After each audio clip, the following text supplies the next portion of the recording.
Delhi police ने तलब किया था राजेंद्र पाल गौतम जी को, जिन्होंने विवाद के बाद जो 22 प्रतिज्ञा हैं बाबा साहब की, उसके विवाद के बाद इस्तीफ़ा दे दिया था और 4 घंटे तक बिठा के रखा।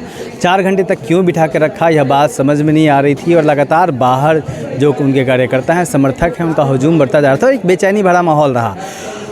सत्यप्रकाश गौतम जी साथ थे उनके, एडवोकेट हैं, सीनियर एडवोकेट। क्या हुआ, जो नोटिस अचानक नोटिस मिला आज ही, फिर तुरंत 2 घंटे में बुलाया भी गया, पूरी क्या हुआ, अंदर बात क्या हुई?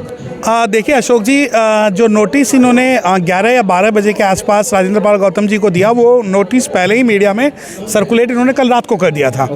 और कल रात को करने के बाद मीडिया को पता था कि उन्हें पुलिस थाने बुलाया गया है, लेकिन ऑफिशियली जो है राजेंद्र पाल गौतम जी को नहीं पता था। तो जब 12 बजे के आसपास उन्हें नोटिस मिला तो वो 2 बजे जो नोटिस का जो रिप्लाई के लिए वो पुलिस स्टेशन पहुँच गए। और लीगल फ्रेटर्निटी के होने के नाते हम सभी उनकी प्रोटेक्शन के लिए और वहाँ पर थाने गए। जी, तो क्या हुआ अंदर बात? इतनी देर तक बिठा के रखना क्या सही था? एक्चुअली बिल्कुल जो ये इलीगल चीज़ें जो आज थाने में हो रही थी, इलीगल इसलिए हो रही थी क्योंकि वो बहुजन समाज के एक मंत्री को डिमोटिवेट कर सकें। क्योंकि मैं लीगल आपको बताऊं कि बिना एफआईआर किए हुए कोई भी किसी को थाने नहीं बैठा सकता। जब एसएचओ साहब आए तो हमने उनसे ये क्वेश्चन किया कि without registration of FIR can you call अस? तो उन्होंने कहा जी नहीं, मेरे ऊपर जो ऊपर से आदेश है और मैं ऊपर सीनियर ऑफिसरों के आदेश का पालन कर रहा हूँ। तो हमने कहा कि ठीक है, आप हमें 160 का नोटिस दीजिए, 41A का नोटिस दीजिए, 91A का नोटिस दीजिए, एफआईआर दर्ज करिए और अगर आपको अरेस्ट करना तो आप अरेस्ट भी करिए। क्योंकि हम जो लीगल फ्रेटर्निटी की वजह से और जो ये सोशल काम है उसके लिए हम गए।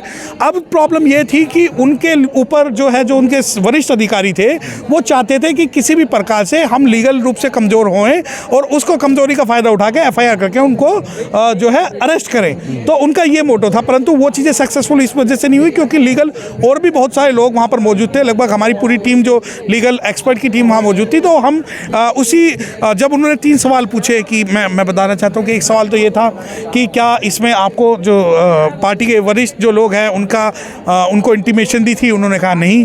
उन्होंने कहा कि ये 22 प्रतिज्ञाएं क्यों प्रासंगिक है? तो जब उसका जो जवाब राजेंद्र पाल जी ने दिया वो दिया कि खेल लांजी कांड हो रहे हैं, दुलीना कांड हो रहे हैं, झज्जर कांड हो रहे हैं, बथानी टोला हुआ है, फूलपुर बातें हुआ है, लक्ष्मीपुर खीरी हुआ है, हाथरस हुआ है और इंदर मेघवाल हुआ है, जितेंद्र मेघवाल हुआ है, मूछ के कारण मारा जा रहा है, रिजर्वेशन के कारण मारा जा रहा है और हमारे इंस्टीट्यूशनल मर्डर्स हो रहे हैं। तो ये सारी चीज़ें और ये इंस्टीट्यूशनल मर्डर हो रहे हैं, तो इसीलिए ये आज भी उतना प्रासंगिक है जितना उस वक्त था जब बाबा साहब डॉक्टर भीमराव अम्बेडकर ने 14 अक्टूबर को जब ये 22 प्रतिज्ञाएं जो ग्रहण की थी।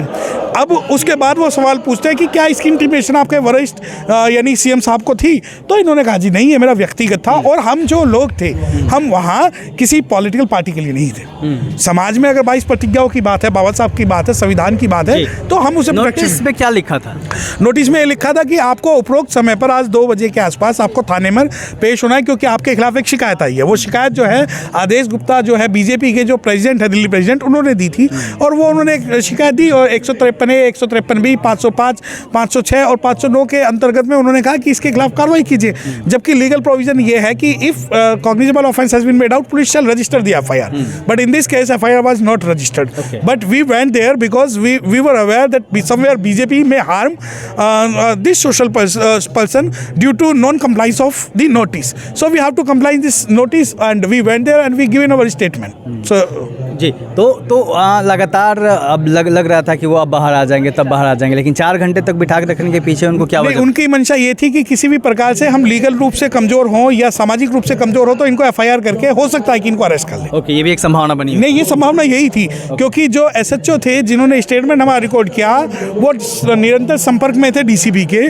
डीसीपी जो निरंतर संपर्क में थी अपने वरिष्ठ अधिकारियों के, और हो सकता है कि ये मिनिस्ट्री जो एमएचए से सारा का सारा हो रहा हो क्योंकि इससे पहले भी हमने अपना एक स्टेटमेंट दिया था कि ये जो 22 प्रतिज्ञाएं सामाजिक प्रतिज्ञाएं हैं, बाबा साहब की प्रतिज्ञाएं हैं और ये जो है मिनिस्ट्री ऑफ सोशल जस्टिस इसको छापती है, जो मिनिस्ट्री ऑफ सोशल जस्टिस का डिपार्टमेंट है। दूसरी बात यह कि महाराष्ट्र सरकार 22 प्रतिज्ञाओं को दीक्षा भूमि में लगवाती है, दूसरी सरकार भी जो है 22 प्रतिज्ञाओं को लिखती है। और सबसे बड़ी बात यह है कि आज के समय में बीजेपी खुद जो है गुजरात के अंदर जो है वो 22 प्रतिज्ञाओं की जो 3 प्रतिज्ञा है उनको छाप रही है। अच्छा, इसमें आगे क्या होना है अब?